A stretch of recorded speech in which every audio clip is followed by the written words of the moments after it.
The Blood and VDM Saga, the internet war that shook Nigeria. Introduction: the digital battlefield. In the age of social media, wars are no longer fought only with weapons. They are fought with words, videos, screenshots, followers, and sometimes with reputations. A battlefield no longer needs soldiers.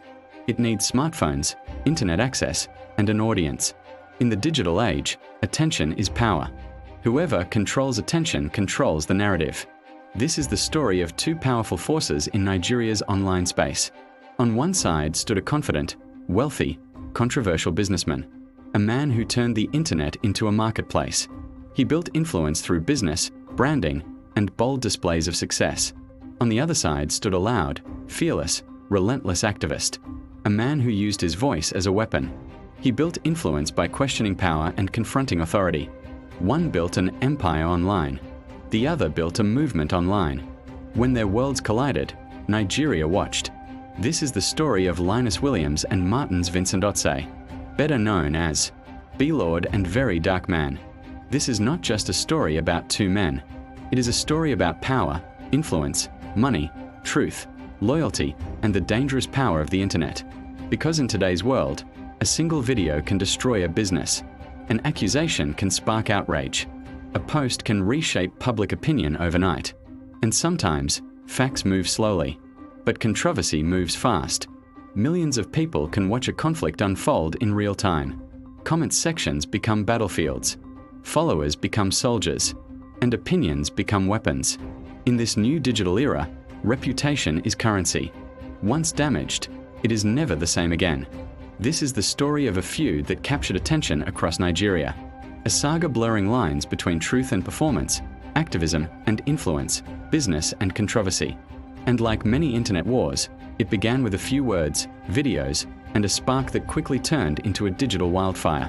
Chapter 1: The Rise of Blord before the controversy, before the accusations, before the online wars. There was Blord. Before the name became a headline, it was a brand. Before the brand, it was a person. A young Nigerian entrepreneur named Linus Williams, who emerged during a time when the internet was creating a new kind of opportunity. Nigeria's economy was changing. Young people were searching for new ways to make money. Traditional jobs were scarce, but the digital world offered something different. Opportunity without borders, business without offices, money without distance, and Blord positioned himself at the center of that opportunity. He entered the digital economy at a time when many young Nigerians were just discovering online business. Cryptocurrency was gaining popularity. Online trading was becoming mainstream. Digital marketing was expanding rapidly.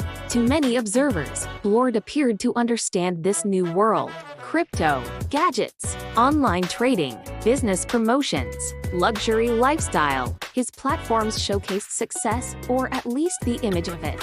Expensive cars, modern offices, business deals, travel, cash. These images told a story of success, a story of ambition, a story of achievement. And for many young Nigerians, that story was powerful because it represented something they wanted: freedom, wealth, status. Blord didn't just sell products. He sold possibility. His content suggested that success was achievable, that wealth was within reach, that the digital economy had space for everyone willing to try. Millions began watching his content. Some came out of curiosity, some came out of admiration, some came out of skepticism, but they came, and attention is the first currency of influence.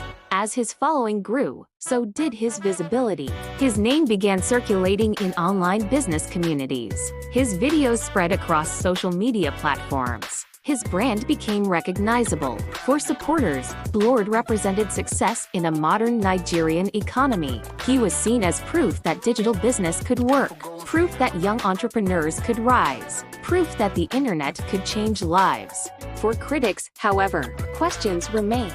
Success on social media can be difficult to measure. Images can be curated, stories can be controlled, and influence often attracts scrutiny. Some people admired him, others doubted him, but both groups continued watching, because whether admired or questioned, Blord had something powerful: visibility. And in the digital age, visibility is influence. His platforms grew into more than personal pages. They became business channels, marketing platforms, promotional tools. Products were advertised, services were promoted, deals were announced. The line between personality and business became blurred. Blord was not just a person anymore.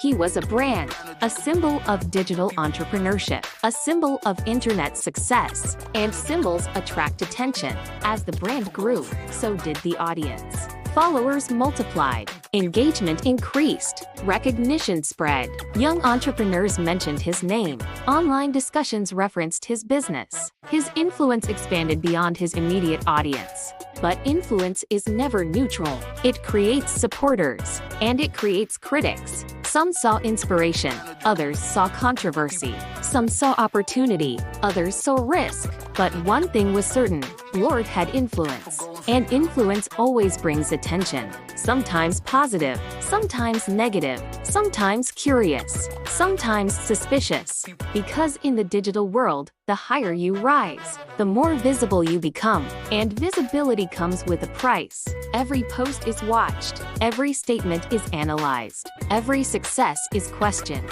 And sometimes, influence attracts something even more powerful than attention. It attracts opposition. At the time, however, the rise was still ongoing. The brand was growing. The audience was expanding. The image of success remained strong, and few people could predict that soon. That influence would be tested, that reputation would be challenged, and that the name Blord would become part of one of Nigeria's most talked about online sagas, because every rise has a moment when the story changes, and for Blord, that moment was approaching. Chapter 2. The rise of Veridocman. But while Blord was building business, another voice was rising online. A different kind of voice. Not one built on luxury, not on business, but one built on confrontation. A critic, an activist, a fearless speaker.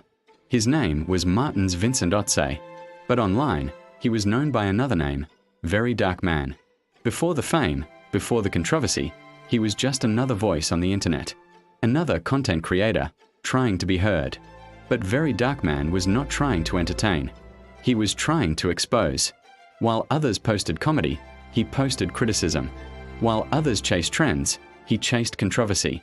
He walked directly into trouble. And slowly, people began to notice. His videos were direct, unfiltered, sometimes uncomfortable.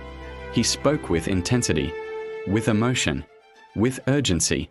Unlike many online personalities, he did not present himself as perfect. He presented himself as angry. Angry at scams, angry at corruption, angry at injustice, angry at exploitation.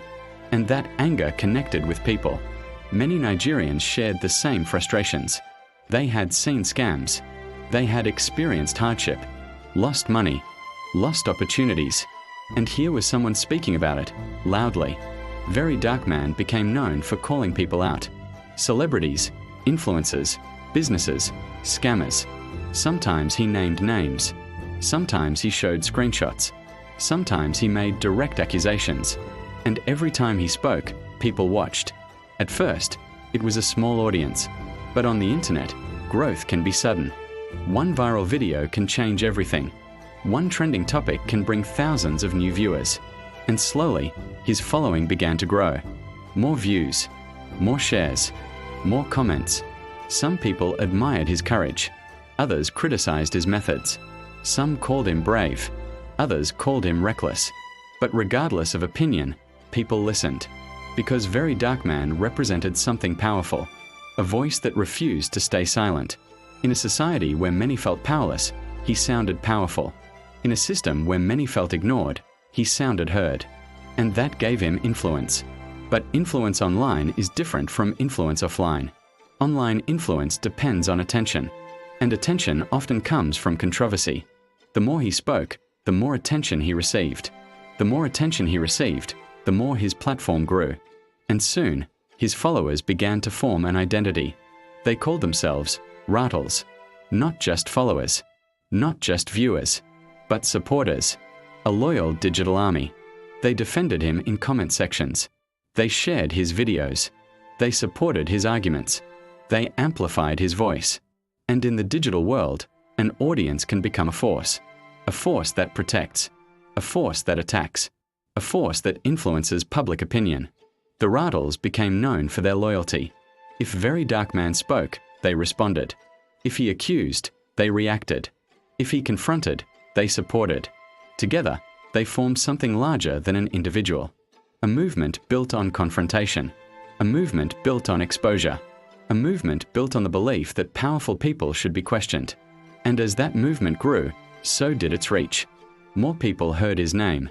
More people watched his content. More people debated his claims.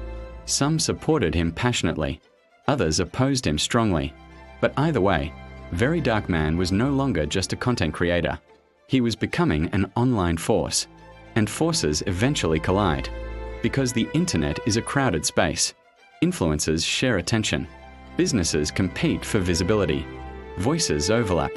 And sometimes, two powerful forces move toward each other without realizing it.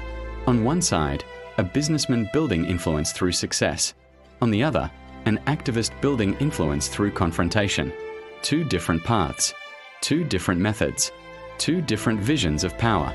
And eventually, those paths would cross. That influence would clash. And that clash would capture the attention of an entire nation. Because sometimes, the biggest conflicts don't start in boardrooms. They start online. Chapter 3, The First Spark. Every war has a beginning. Sometimes small, sometimes accidental, sometimes barely noticeable. But once it begins, it rarely ends quietly. The saga between Blord and Very Darkman did not begin with courtrooms. It did not begin with lawyers. It did not begin with official statements. It started the way many modern conflicts begin online. At first, it was just another video, another opinion, another critique. Another post in the endless flow of social media content, but sometimes a single post is enough. Videos began circulating across social media platforms. Clips were shared in WhatsApp groups, posts appeared on TikTok timelines. Screenshots moved from phone to phone, and slowly, attention began to gather. Questions started being asked about the businesses connected to Linus Williams. Questions about pricing, questions about products, questions about how things worked. At first, the conversations were scattered, a comment here, a post there. A discussion in a small corner of the internet. But then the conversation reached someone known for amplifying issues, someone known for confrontation, someone known for speaking loudly when others stayed silent. Martins Vincent Hoths, Very Darkman began speaking publicly. He raised concerns, he asked questions. He shared his opinions, his videos were direct. No filters, no hesitation, no quiet diplomacy. And as always, people listened. Because Very Darkman did not speak quietly. He spoke with intensity, he spoke with certainty. He spoke in a way that demanded attention. Soon, more people began watching the videos, more people began commenting. More people began asking their own questions. And with every new post, the conversation grew louder. At first, Blord remained focused on his business and content. But online criticism has a way of growing, especially when it reaches a large audience. Soon, the situation demanded a response. Blord responded, statements were made. Explanations were given, defenses were offered. But on the internet, responses rarely end conversations. They extend them. Very Darkman responded again. And then Blord responded again. Back and forth, video after video, post after post. Response after response, and slowly, what started as criticism began to feel like conflict. Followers noticed, supporters reacted, comment sections filled with arguments. Some defended Blord, some supported Very Darkman. Some just watched silently, but almost everyone had an opinion. Because the internet turns observers into participants, every like becomes a statement. Every comment becomes a position, every share becomes support. And soon, the internet was watching. Not casually, not briefly, but intensely. People refreshed their feeds waiting for updates. They searched for new videos, they followed the story as it unfolded in real time. Speculation began spreading. Rumors began forming, assumptions began growing. And as attention increased, so did pressure. Because in the digital world, attention changes everything. A private disagreement becomes public. A small issue becomes a national conversation. A single spark becomes a wildfire, and this was only the beginning. Because once attention locks onto a story, it rarely lets go quickly. The first spark had been lit. The conversation had begun. The sides had started forming, and what started as simple online criticism was slowly turning into something much bigger, a digital confrontation. A battle of influence, a war of narratives. And from that moment forward, nothing would remain quiet again. Chapter 4. The Internet takes sides. Social media thrives on conflict. Conflict creates attention. Attention creates engagement. And engagement spreads stories faster than truth can catch up. And Nigerians love online drama. Not just watching it, participating in it, debating it, arguing about it. What began as a disagreement between Linus Williams and Martins Vincent Otse was no longer just between two individuals. It had become public. And once something becomes public on the internet, it belongs to everyone. Soon the comment sections began to change. At first, there were questions, then opinions, then arguments, and finally, sides. Team B Lord, Team VDM. The words appeared everywhere, under videos, inside comment sections, across group chats, across timelines. It didn't matter what platform you opened. The conversation was everywhere. Short videos broke down the drama. Reaction videos appeared within hours. Some supported B Lord. Some supported Very Dark Man. Some claimed to know the truth. Others claimed everything was a lie. And the algorithm did what it does best. It spread the conflict. Because controversy travels fast. Faster than education. Faster than explanation. Faster than resolution. The more people argued, the more the video spread. The more the video spread, the more people joined the argument. Memes began appearing. Screenshots circulated. Old videos resurfaced. Past statements were analyzed. Every word spoken by either side was examined. Nothing was too small. Nothing was too old. Nothing was forgotten. Supporters of B Lord defended him. They pointed to his success. They pointed to his businesses. They pointed to his achievements. To them, he was proof that digital entrepreneurship worked. Proof that success was possible. Proof that young Nigerians could build wealth online. To them, the criticism felt unfair. It felt like jealousy. It felt like an attack on success. And they stood ready to defend him. But on the other side, supporters of Very Dark Man stood just as firm. They believed in confrontation. They believed in exposure. They believed powerful people should be questioned. They believed influence should be challenged.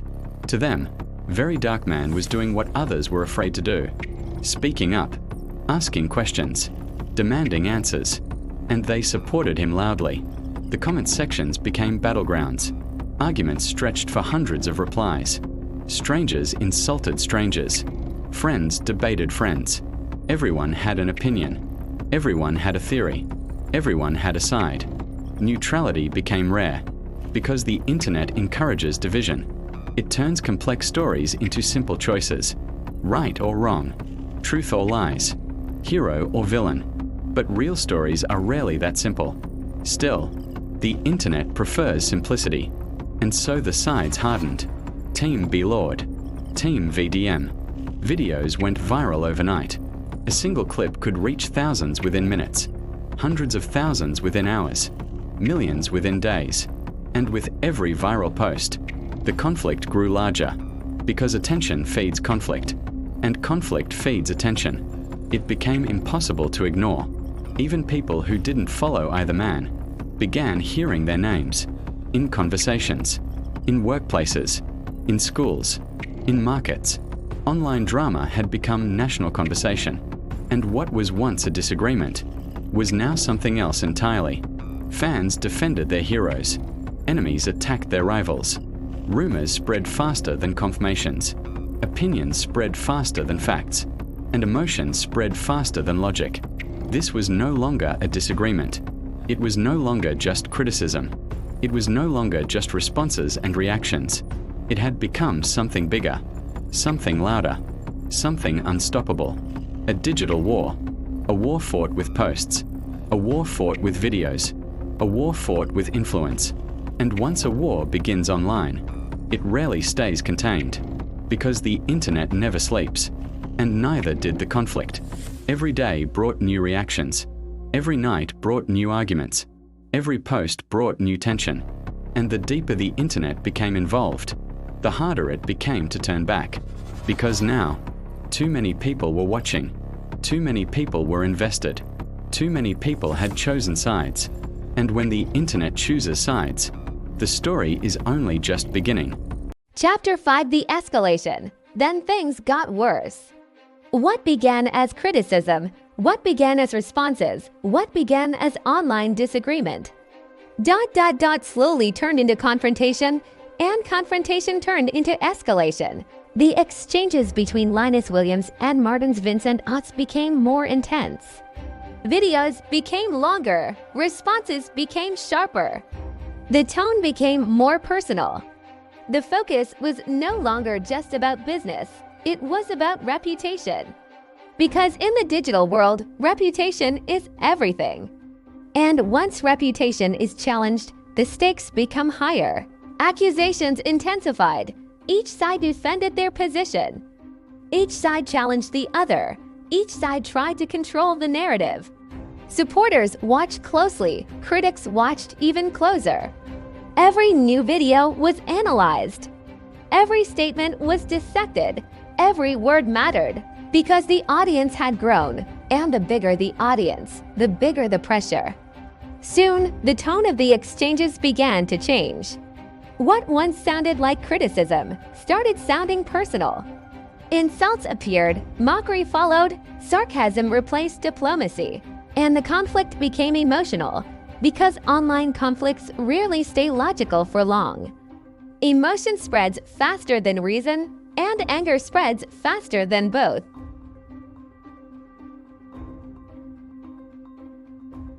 By amplifying everything, old posts resurfaced. Past statements were brought back, previous videos were replayed. Nothing remained buried, nothing remained private. And then, things escalated even further. Content began circulating online that intensified the conflict. Screenshots appeared, clips were shared, posts spread quickly across platforms. Some of this content was discussed widely online, adding fuel to an already growing fire. And once content begins spreading online, it cannot be easily contained. People shared it in group chats. They reposted it on timelines. They debated it in comment sections, and with every share. The situation became more intense. Because the internet does not slow down during conflict, it speeds up. Soon, the situation became so heated that even social media platforms became involved. Blord's Instagram presence was disrupted, his account temporarily inaccessible. That moment added another layer to the drama. Because on social media, an account is more than just a profile. It is a business, it is a brand, it is a voice. And when that voice disappears, even temporarily, people notice. Speculation spread quickly. Some assumed it was intentional. Others assumed it was technical. Some believed it was connected to the conflict. Others believed it was coincidence. But on the internet, speculation often spreads faster than confirmation. And the disappearance only made people more curious. More videos appeared, more reactions followed. More discussions spread. And suddenly, the conflict was no longer just about the original issues. It had become a full-scale online saga. Content creators began discussing it. Blog pages began reporting it. Commentators began analyzing it. Everyone had a theory. Everyone had an opinion. Everyone had something to say because controversy feeds attention.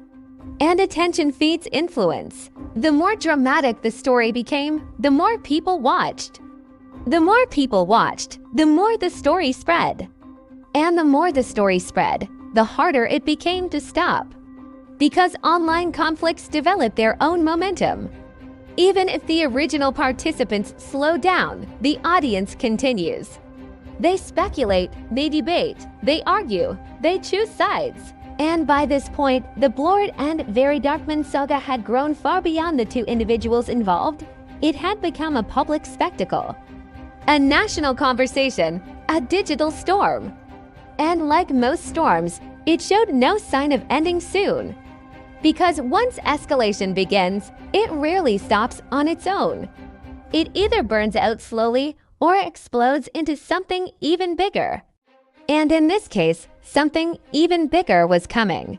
Then came the twist nobody expected, just when the public thought they had picked sides. Just when the outrage felt justified, just when the feud seemed real and personal. Blord made a statement that flipped the entire narrative. He claimed the feud had been staged for publicity. If that claim was true, it meant something deeper than gossip. It meant strategy, it meant orchestration. It meant that what millions of people believed to be spontaneous conflict could have been carefully designed performance. And suddenly, everything changed. Think about it. For weeks, fans dissected every post, every insult, every reaction. Comment sections exploded, videos went viral. Debates filled timelines, supporters chose sides as if it were a political campaign. If it was staged, then all that emotional investment became part of a marketing machine. That's the real twist. Not just that the feud might have been fake, but that the audience might have unknowingly become actors in the script. In today's world, controversy sells. Outrage spreads faster than praise, conflict trends faster than harmony. Algorithms reward engagement, and nothing drives engagement like drama.